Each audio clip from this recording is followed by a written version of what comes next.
Migration is as natural as breathing, as eating, as sleeping.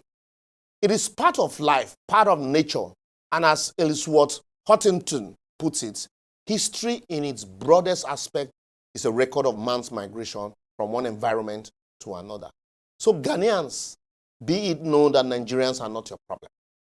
Antonio Guterres once said, migration powers economic growth, reduces inequality, and connects diverse societies.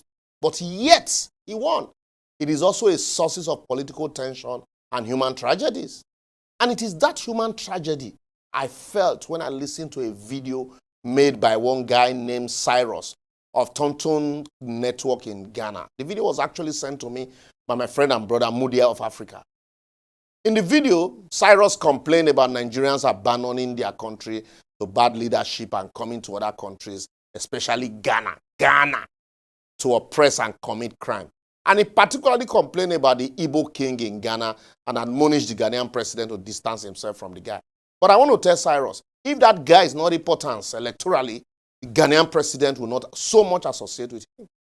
Even though Cyrus claimed to have loads of Nigerian friends, he could not hide his disdain for Nigeria as he spewed out lies, half-truth, and what have you about Nigerians, including our activists and our skit makers, which show that he's obviously jealous of them.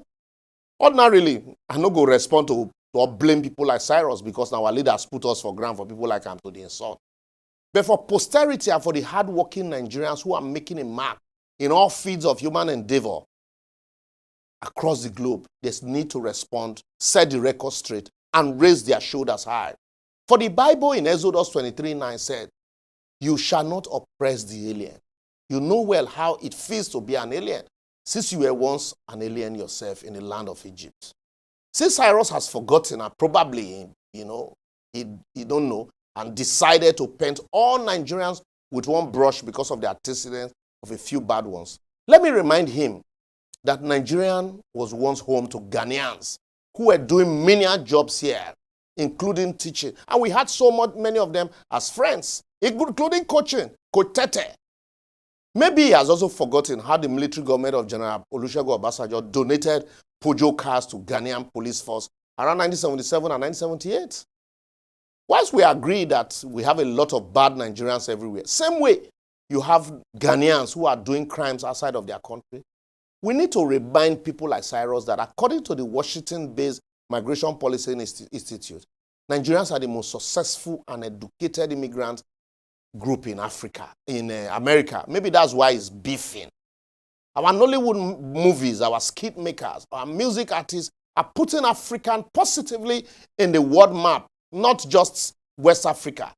Not to mention people like Philip Emegwali, our Chimamanda Ngozi Adichie, our Dr. Ngozi Okonjo-Iweala, our Professor Wole Soyinka, and whether she likes it or not, our Kemi Badenoch, and numerous mayors and members of parliament in UK, US, and Canada.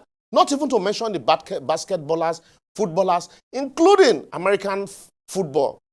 And now, let me drive it home, because at the verse, the Ghana should remember why we choose to mention bad eggs. Let me remind him of the Nigerian banks and companies setting up shops in Ghana and providing employment opportunities for Ghanaians. Corporations like Zenith Bank, Access Bank, Guarantee Trust Bank, Fidelity Bank, and even fintechs like Flutterwave, Plenty Waka, Remis Capital Ventures Garden, Multigate Solutions, Sandbox Software, Bento Technologies, and Instant Payment Solutions. Not to talk of other smaller supply chains, and including sell side. I don't even mention people like Alhaji Aliko Dangote and UBA of Tony Elumelu, who is, raising entrepreneurs across Africa and creating billionaires.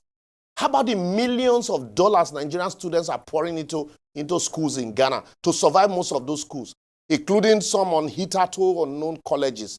I don't even want to mention the hotels that Nigerians are patronizing there. And a few months from now, we're also going to Ghana to celebrate the African Bar Annual Conference. And Nigerians will be the highest number of troops there. See, Ghana, that was so bad that they had to knock off some zeros from their currency they talk when others they talk. Anyway, I see maybe not because Ghanaian babes, they like Nigerian guys fast. Because Nigerian guys, they burn cash for babe. Or maybe now our jollof rice, where they never see green. See our jollof rice pass their own, and they made the guy the beef. Well, why not holding forth for the bad ones in our midst?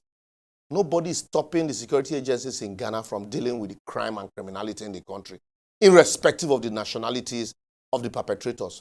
So why the beef? It is the Idi Amin-like attitude such as this that is inhibiting the implementation of the African Free Trade Agreement. That is why somebody with a Canadian passport can travel into African countries, without visa. And an African is required to get a visa to go to African countries. I even remember as primary school students, we were meant to donate money for the black apartheid struggle in South Africa. And our government spent endlessly on that struggle. While our musicians like King Sonny Okosu fought for freedom to end apartheid in South Africa. And today, South Africans self go to talk. Our government spent hard-earned money, including dollars, that would have been used for internal infrastructural development in our country.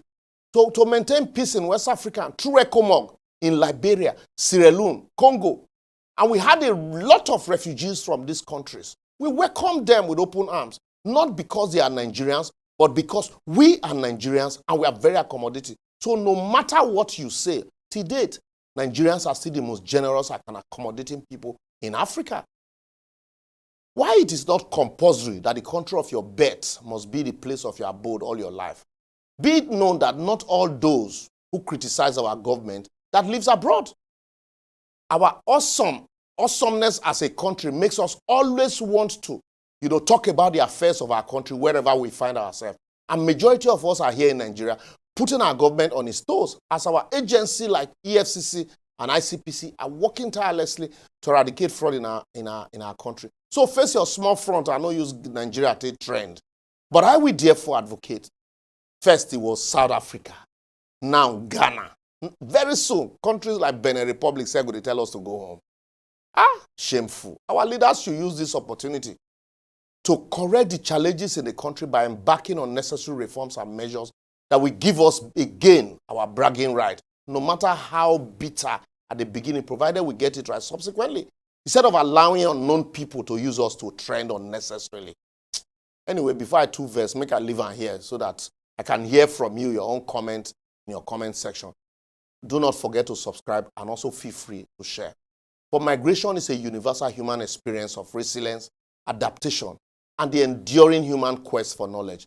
But however, always remember, if you find yourself in Rome, learn to live like the Romans. Don't commit crime in another man's country. See you next time.